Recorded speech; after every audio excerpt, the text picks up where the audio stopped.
Então nós vamos falar hoje desse tema caráter e temperamento, com a particularidade de ver que a nossa transformação de temperamento para o cultivo do caráter, depois a gente já cuida um pouquinho mais da definição das coisas, para ver esse caminho da conformidade ou da conformação com Cristo, de adequando o nosso modo de ser àquilo que Deus espera de cada um de nós, vivendo as virtudes cristãs. Então, primeiro nós podemos trabalhar na introdução dessa palestra a diferença, pelo menos nós vamos utilizar essas categorias que podem ajudar a decodificar um pouco o que a gente vai falando ao longo do plano da palestra. Se costuma utilizar, quando nós falamos em palestras, coisas assim mais coloquiais, sem um rigor psicológico, sem querer ter um rigor de teologia ascética e mística, digamos, nós podemos utilizar a expressão bastante fácil de captar. A diferença entre temperamento e caráter é que o temperamento nos é dado. O caráter é desenvolvido, construído. Ainda que, quando dizemos de temperamento, além dessa carga entre aspas, né?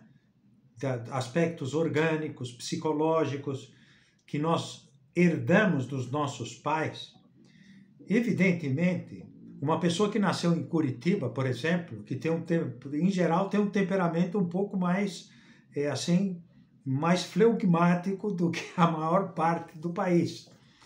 Então, até as pessoas dizem, puxa, mas então o clima, a temperatura, o frio, modifica a atuação da pessoa? Evidentemente que tem condicionalismo, não só de temperatura, né, a altura onde está, e também do tipo de origem, né? Há muita origem de alemães, europeus daquela região. Então, nós temos influência desses aspectos orgânicos, que são hereditários, mas também temos outros aspectos que influenciam na nossa vida, que são características culturais. É um povo mais aberto, outro um povo um pouquinho mais fechado.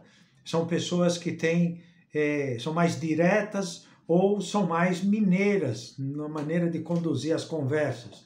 Então podemos dizer que há características que são próprias ou costumes de cada uma dessas regiões. Então se mistura no temperamento características que são culturais, características que são psicológicas, e a boa dominância, a maior dominância, são características de base hereditária. E o caráter é o resultado do que se obtém através do uso da nossa liberdade. Aqui eu já não estou falando do uso da liberdade segundo as virtudes, ou melhor ainda, segundo as virtudes cristãs.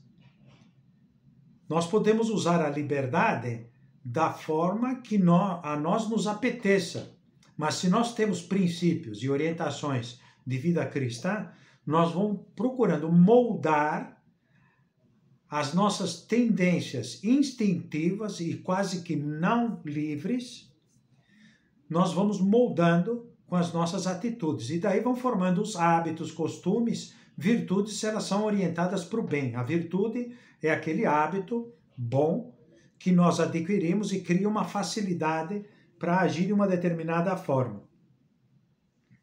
Então, caráter e temperamento são distintos.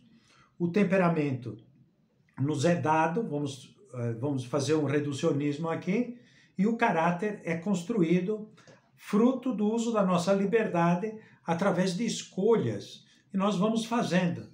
Nós, se nos sentimos um pouquinho mais fechados, ou um pouquinho mais coléricos ou irritadiços, nós podemos ganhar essa mansidão, ganhar maior harmonia, equilíbrio, fruto então, de um trabalho, como se fosse de um aperfeiçoamento para que a gente tire de nós mesmos, segundo aquele modelo grego, né? Homem, torna-te o que és. Mas o que é? Nós já somos algo, nós temos o potencial, temos a potencialidade de ser algo grande, para atingir essa perfeição. Então, todos nós estamos falando aqui de trabalhar o nosso temperamento através da construção do caráter. Não digas, eu sou assim, diz o São José Maria. É bom a gente recordar a primeira parte, o primeiro capítulo de Caminho, que é sobre o caráter. Por que está ali? Porque São José Maria dizia assim de uma forma muito simples, que às vezes os cristãos, os católicos, acabam tendo dificuldade na prática das virtudes cristãs. Sabe por quê? Porque simplesmente não estão vivendo aquelas virtudes que são mais básicas, que devem viver todas as pessoas. Não importa se de outros segmentos cristãos, ou se uma pessoa não cristã, podem viver as virtudes. Com maior ou menor perfeição, nós sabemos que o cristianismo nos ajuda, por meio da graça, a adquirir um grau de perfeição nas virtudes muitíssimo grande. A palavra caráter, ela vem, eu não sei exatamente como é que se pronuncia a palavra grega, mas caráter, que de origem de língua grega, tem o significado daquela marca que se punham nos objetos para identificá-los. E o caráter, no fundo, é um saber forjar, ainda que a palavra forjar é muito mecânica, né? Nós temos que harmonizar o caráter para ser verdadeiro caráter, e ser conduzido para a edificação de um caráter com as virtudes, por exemplo, as virtudes cardeais, prudência, justiça, fortaleza e temperança, elas nos dão, sobretudo, uma harmonia no modo de ser, compõem perfeitamente os impulsos do temperamento, eles são matizados, organizados, dominados pela nossa vontade, iluminar a vontade, possuindo a graça de Deus, e a inteligência iluminada pela fé, que vai nos ajudar muito a lutar. Então ninguém pode dizer que eu nasci assim e vou morrer do jeito que sou. Eu sou assim, são coisas do meu caráter. São José Maria diz uma coisa muito forte. São coisas, podemos terminar, nem precisa pronunciar, né? São coisas da tua falta de caráter, da falta de luta, da falta do uso da liberdade e desse autodomínio para atingir essa perfeição que conseguimos através das virtudes. Bom, então temos já essas definições, e a vocação cristã, ela está baseada no fato de que todos nós podemos edificar essa figura de Cristo em nós. Esse de procurar encontrar e tratar a Cristo, para até nos identificarmos com Ele, através da vida de oração, através dos sacramentos, especialmente a confissão sacramental, a Eucaristia, isso tudo nos ajuda a edificar a figura de Cristo em nós. E como nós buscamos a santidade, ferrenhamente estamos querendo ser santos, nós temos que edificar a vocação cristã usando aquela expressão que os primeiros cristãos diziam: os cristãos não nascem, os cristãos fazem-se. Então, há nesse lema o perficere, o perfazer, o chegar lá, ir pouco a pouco lapidando o diamante, imaginando que Deus nos dá esse ser cheio de riqueza e que estamos em forma bruta, e ainda considerando que o pecado de origem vai nos prejudicando com comportamentos inadequados ou pecaminosos. Os 7 pecados capitais, todas as paixões que não são dominadas pela inteligência e pela vontade, empapadas da graça de Deus. Bom, então nós temos que trabalhar o nosso caráter vamos colocar aqui não só simplesmente com virtudes humanas, mas virtudes que podemos destacar, as virtudes sobrenaturais, que são adquiridas em germe pelo batismo, que recebemos a fé, a esperança, a caridade, que são infusas. Todos nós recebemos essas virtudes.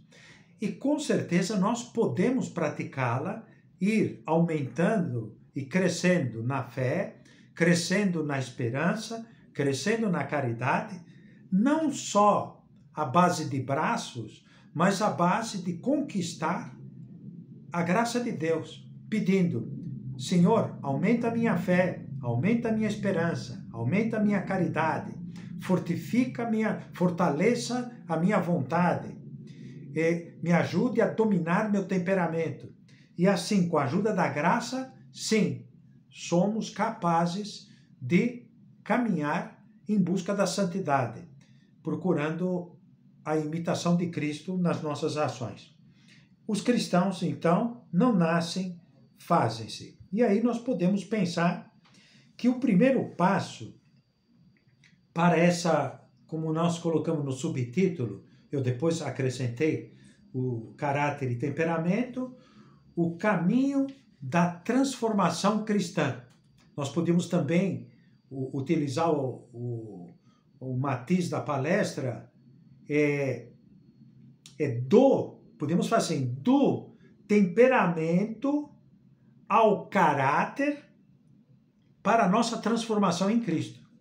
Seria essa mais ou menos a ideia que eu estou tendo agora, nesse momento, depois de refletir mais sobre a palestra, é pensar que todos nós temos as graças necessárias e também necessárias convenientes para chegar a essa identificação com Cristo. Nunca será plena nessa vida, porque nós temos as nossas limitações.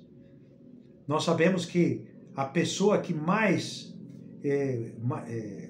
o ser humano, que mais adquiriu e correspondeu à graça, nós vemos Nossa Senhora, que foi a perfeição por excelência, que está acima de todos os anjos.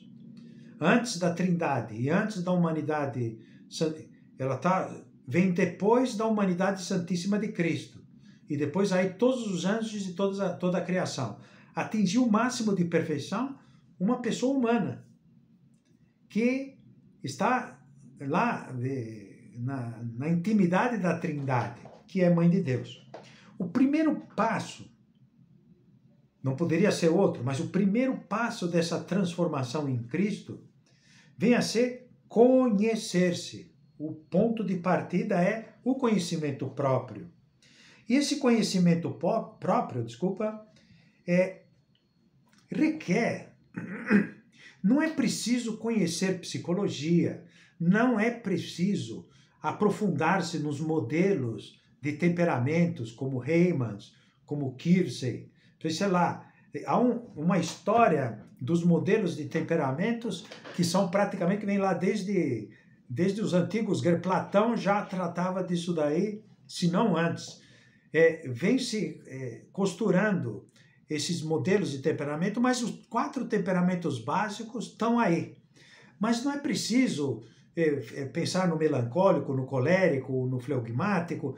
Basta que a gente identifique quais são os traços principais do nosso modo de ser. E como fazemos isso? Fazendo o exame. E quais são os vestígios, né?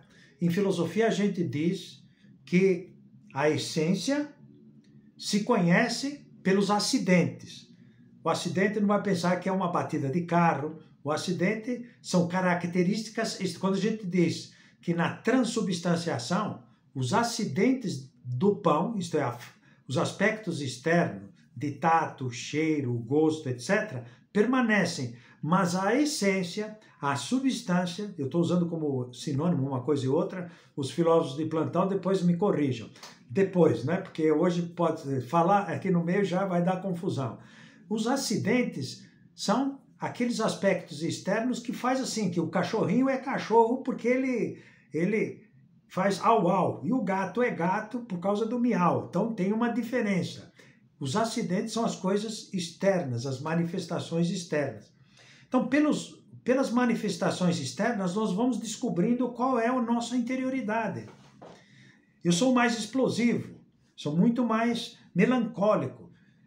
O melancólico, que dizem, enfim, há muitas provas disso, que experimentam mais dados e sentimentos negativos ao longo do dia de uma forma orgânica do que um cara sanguíneo. O sanguíneo está de bem com a vida. Você vê ele de manhã, acorda, está contente, né?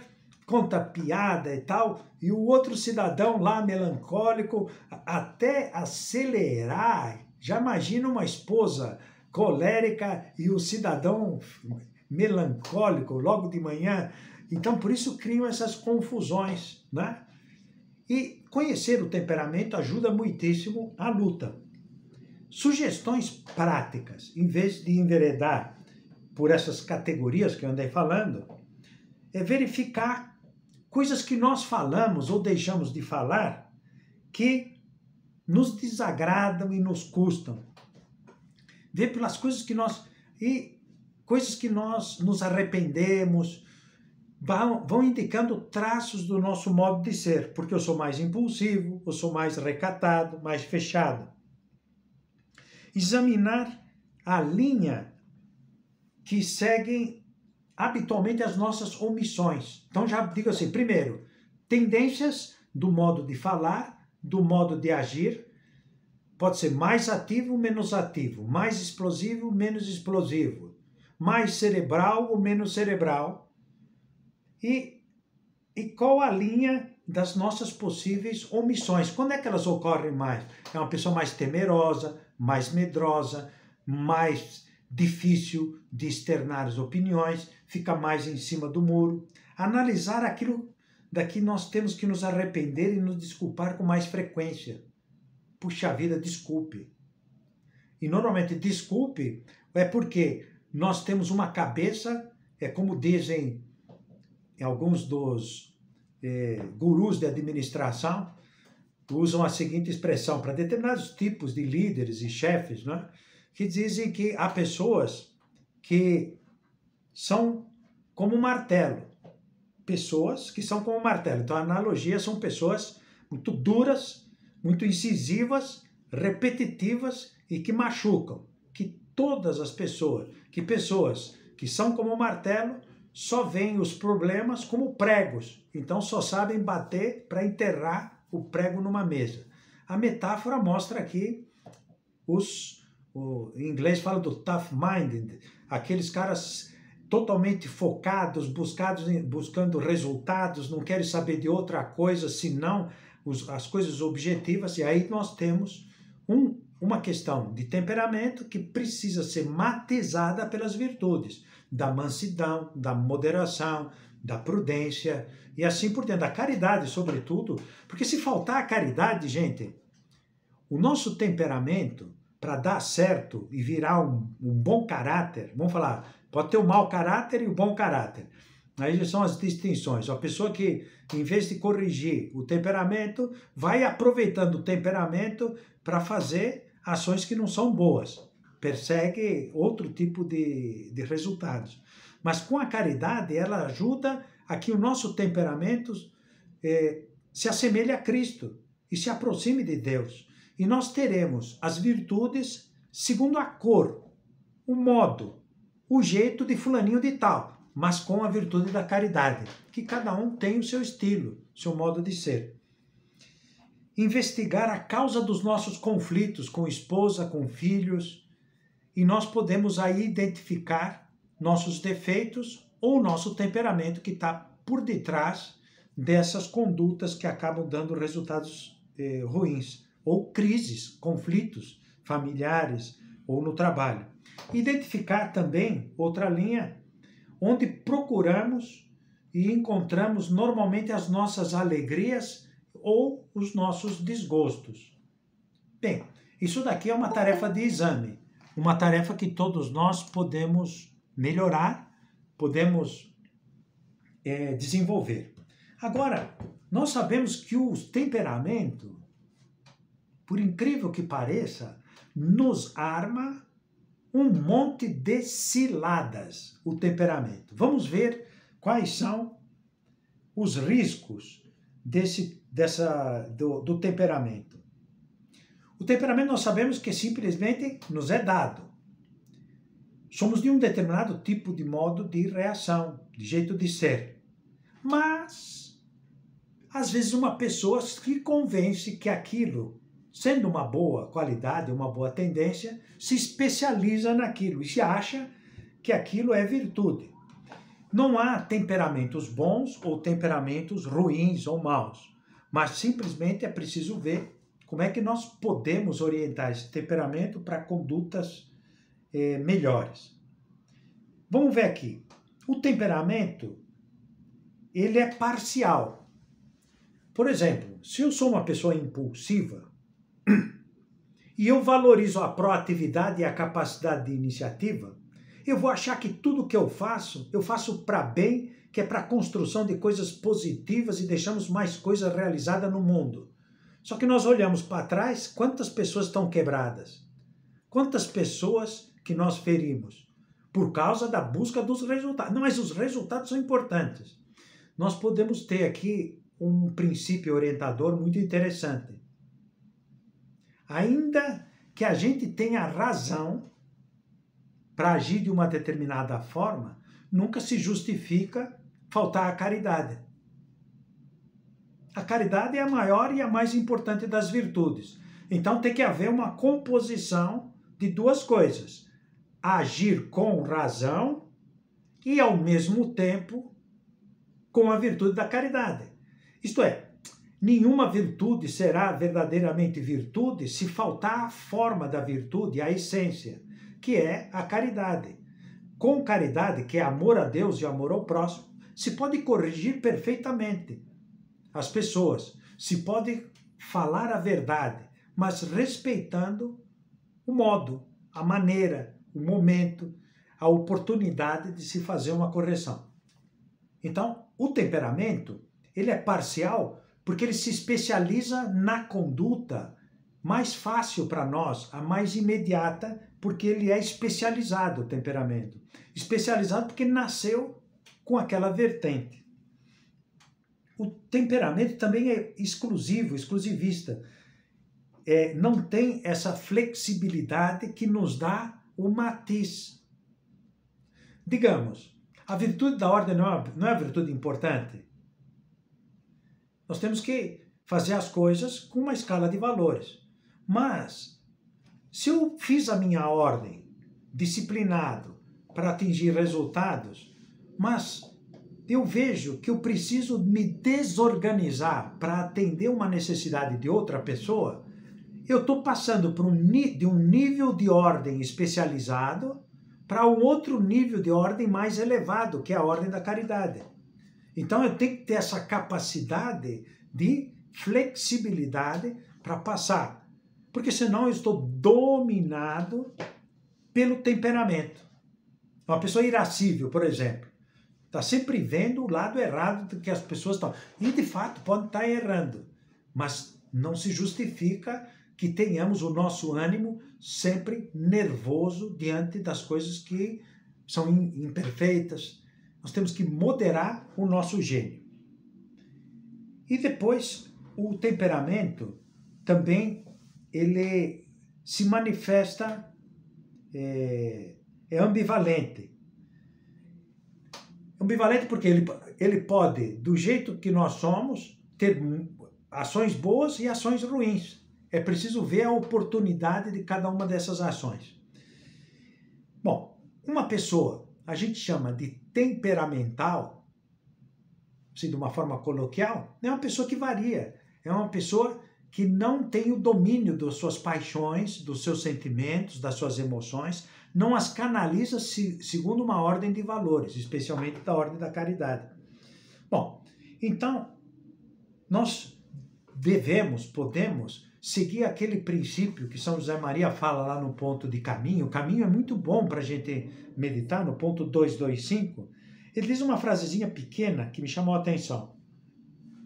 O teu maior inimigo, olha lá, não é brincadeira. O teu maior inimigo és tu mesmo. Você tem um inimigo dentro da própria casa, dentro da tua própria alma. Então é preciso trabalhar isso no nosso exame de consciência para ir avançando nessa melhoria. Como? Vamos falar de forja. O livro Forja nos ajuda a pensar em forjar caráter. Muitos pontos para meditar. Forjando o caráter. O que fazer? Eu vou só brevemente enunciar. No nosso temperamento, ordená-lo. Botar ordem. Que ordem é essa? A ordem da caridade. A ordem do amor. Alguns autores dizem que todas as virtudes e também todos os vícios nascem, não vão se escandalizar, não é? Estou falando da Divina Comédia lá, eu estou no purgatório nessa altura. Então, fala lá, é do amor, em excesso ou em falta,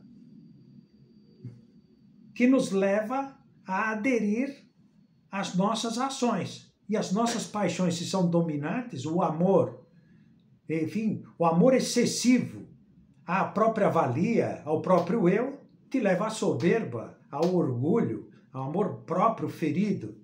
É um amor desordenado. O amor à comodidade, o amor a esse vinho bacana, né? Um jantar fantástico. Então a pessoa pode ir. O amor ao prazer, o amor às coisas gostosas, sem esse domínio, vão gerando. Sejam as virtudes, por exemplo, se a nossa paixão dominante é o amor ao próximo, então esse amor ao próximo, se for um amor ao próximo, mas não por amor a Deus, aí tem uma desordem. Então, no fundo, o amor é a inclinação ao bem. Há algo de bem. Esse bem pode ser sensível, pode ser um bem espiritual. Então nós temos que saber ordenar o nosso modo de ser com as virtudes que estamos mais precisando. Então, ordenar o temperamento. Como? Se nós somos especializados na capacidade de iniciativa, será que não temos que analisar como é que nós somos em relação à mansidão, à serenidade? Se somos pessoas mais ativas, nós temos que ter esse equilíbrio de outras virtudes. Corrigir é outra coisa. Corrigir a principal característica negativa do nosso temperamento. Completar as tendências inatas com virtudes adquiridas de sinal contrário. Por exemplo, se eu sou uma pessoa muito rigorosa, eu tenho que também equilibrar com a virtude da mansidão. Se eu sou uma pessoa que preza a questão da ordem, da disciplina material nos horários, eu tenho que ser uma pessoa flexível para atender necessidade de pessoas. E assim vai. Então, nós completarmos aquilo que falta ao nosso temperamento para adquirir virtudes. Acho que aí já tem algumas dicas para forjar o caráter. Ordenar o temperamento, resumindo, corrigir a principal característica negativa do nosso temperamento, que fere, que atrasa, que descuida, que não chega à vivência da virtude, e completar aquelas tendências inatas de sinal contrário. Se eu sou uma pessoa colérica, eu tenho que tender à mansidão. Se eu sou uma pessoa flegmática, eu tenho que tomar mais iniciativa. Se eu sou uma pessoa sanguínea, que sempre está de bem, contando piada, enfim, rindo de tudo e de todos, eu tenho que ser uma pessoa mais cerebral, pensar melhor e respeitar o timing, né, das outras pessoas. Então, tarefa não é fácil e vale aquele ponto, recordando, não digas, eu sou assim, são coisas do meu caráter, são coisas da tua falta de caráter. Ser homem. E é fácil a gente se enganar nesse andamento. Então, nesse andamento de crescimento com relação ao nosso, em direção ao caráter para construir a figura de Cristo em nós. Então, os meios práticos para transformar o nosso caráter. Vamos falar aqui de algumas dicas. Primeira dica: exame de consciência diário. Uma pessoa que faz bem o exame de consciência e faz umas pequenas anotações das falhas que estão ocorrendo, vai se conhecendo melhor e vai conhecer aspectos do seu temperamento que influenciam a sua vida. Segundo ponto, segunda dica, além do exame de consciência diário, as críticas que nós recebemos de familiares, superiores, colegas de trabalho. É bem provável que estejam mais certos de algum defeito nosso, o defeito ou virtude. Nós não vamos encontrar defeitos nossos daquelas pessoas que não são simpáticas a nós. Porque nos elogios nós não encontramos os nossos defeitos. As pessoas que nos elogiam, nós não vamos descobrir o nosso modo de ser. Mas daqueles que não nos simpatizam, não simpatizam conosco, nós temos muitos dados aí para conhecermos a nós mesmos. Porque falamos de um jeito que fere, porque descuidamos da atenção, não ouvimos as pessoas. Há uma série de defeitos que tem pessoas que não conseguem perceber. Que mal o outro está falando, já está pensando como responder, então não acaba não ouvindo. Então, podemos, com esses dados, 3 dicas: exame de consciência, críticas recebidas, conselhos de um diretor espiritual ou de uma pessoa que tem mais experiência na caminhada espiritual e nos dar algumas dicas de aconselhamento em função do relato que fazemos de como está a nossa luta. E esse caminho de transformação se faz com a ajuda da graça. E a graça de Deus vai nos ajudar a nos desenvolver. Contamos com o sacramento da confissão, contamos com a Eucaristia, e nós vemos que com a graça de Deus, sim, podemos. A palavra é póssumos. Vocês lembram o trecho que está lá na Sagrada Escritura? Podeis beber, de fato, Cristo pergunta para Tiago e João, podeis beber, porque a mãe pediu para que eles ficassem um à direita e outro à sua esquerda, mas podeis beber o cálice que eu hei de beber? Eles disseram, podemos. Sim, podereis e mais para frente, podemos, mas podemos com a ajuda da graça. Por quê? João e Tiago eram totalmente irascíveis, são os mesmos que, quando viram que estavam rejeitando a Cristo em um determinado lugar, que pediram ao mestre, podemos pedir que caia fogo e mate todo esse povo aí? Cristo fala para eles com toda a mansidão, não sabeis de que espírito sois. Você imagina, Tiago e João, depois com a ajuda da graça, especialmente João. João fala, filhinhos meus, né? Já na velhice, meus filhos, filhinhos, amai-vos uns aos outros, né? Querei-vos. E é isso que Cristo nos ensinou, e repetia isso como um vovô bondoso. Como transformou-se um Pedro dorminhoco, um João e Tiago irascível, se transformaram em colunas da igreja. O São Paulo pertinaz, cabeça fechada, perseguidor, né? Iracundo. Então, nós já vimos aqui, contamos com a graça de Deus. 2, ter espírito de luta. Às vezes podemos pensar, puxa, mas será que eu vou conseguir? Divide os defeitos, divide essas tendências em pequenas etapas e lute em parcelas pequenas, em pequenas coisas. Muito bem, as virtudes é que forjam o caráter. Quais são as virtudes que nós estamos precisando?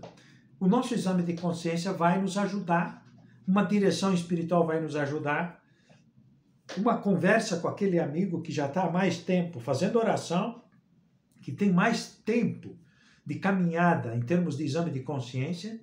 E também fica aqui uma sugestão, aí já não é marketing, é simplesmente esse canal que a gente está colocando lá, as trilhas sobre exame de consciência, te fala de exame geral, exame particular, como é que se faz um plano de vida espiritual, o que é uma leitura. Tem lá uma trilha só, plano de vida, o passo a passo do plano de vida espiritual, segundo José Maria Escrivá.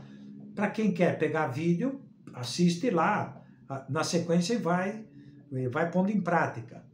Aqueles que podem ler o Para Estar com Deus, do Padre Francisco Faus, os textos do site do Opus Dei, o livro Caminho, e também as conversas. Eu sugiro para vocês terem conversas com aqueles que já estão há mais tempo, já fizeram retiros, tem habitualmente direção espiritual com sacerdote.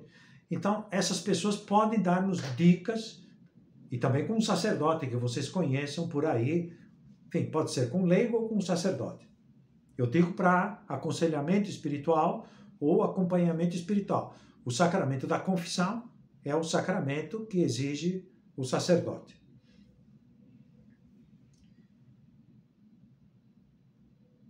E é necessário, então, cultivar. Eu vou abreviar, porque já está dando quase um pouquinho mais de meia hora já, né? Então, falar sobre a maturidade cristã, cultivando aquilo que se chama alma de critério. O que é o critério? Vem a ser aquele corpo de princípios perfeitamente concatenados, aquela sabedoria, vamos simplificar. A palavra, o que o texto do Salmo diz assim: adquirir a sabedoria dos mais velhos ou dos anciãos, porque cumprir os preceitos de Deus. E há pessoas muito novas, de idade, que têm uma sabedoria dos anciãos. Por quê? Porque não só conhecem a doutrina, agora no caso a doutrina de Cristo, aí vai também uma recomendação. Tem uma outra trilha, o resumo dos ensinamentos católicos, que também está no canal, que nos ajuda muitíssimo a adquirir critério, conhecimento, mas não basta o conhecimento, é preciso colocar em prática. E isso vai nos levar a ter o que nós falamos de maturidade na vida espiritual, ou ser uma pessoa de critério, de um juízo bem formado, uma capacidade de julgar, que é a virtude da prudência e o dom da sabedoria, o dom do Espírito Santo. Então nós podemos todos fazer um exame mais profundo e concluímos assim, que nós, usando nossa liberdade, com um pouquinho mais de ajuda de uma leitura, ou vendo um vídeo sobre plano de vida espiritual, ou conhecendo melhor a forma de colocar um exame particular. O exame particular é espetacular para se colocar, para se ganhar uma virtude que nós mais precisamos, ou um defeito que nos atrapalha a nossa vida. Com o uso da nossa liberdade, nós podemos chegar à verdadeira plenitude de vida cristã, que é esse identificar-se com Cristo, ou ir a caminho de identificar-se com Cristo. Então vamos procurar,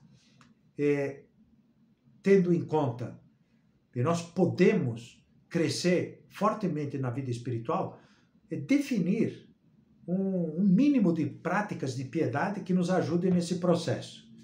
De que tu e eu, vamos terminar assim, como no ponto de caminho, de que tu e eu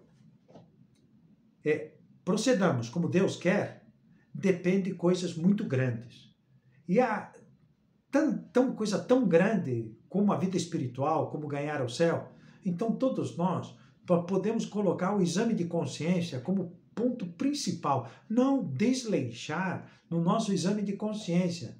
Ele é muito pouco tempo pelo bem que faz a nossa alma. Não deixar passar no final do nosso dia, não quando já estamos para dormir, um pouco antes, quando nós ainda estamos com a cabeça para pensar, ver o que é que fizemos bem, agradecer a Deus. E o que é que nos está afastando de Deus? Retificar, fazer um propósito de emenda para o dia seguinte. Então todos nós podemos progredir e com certeza seremos muito mais felizes.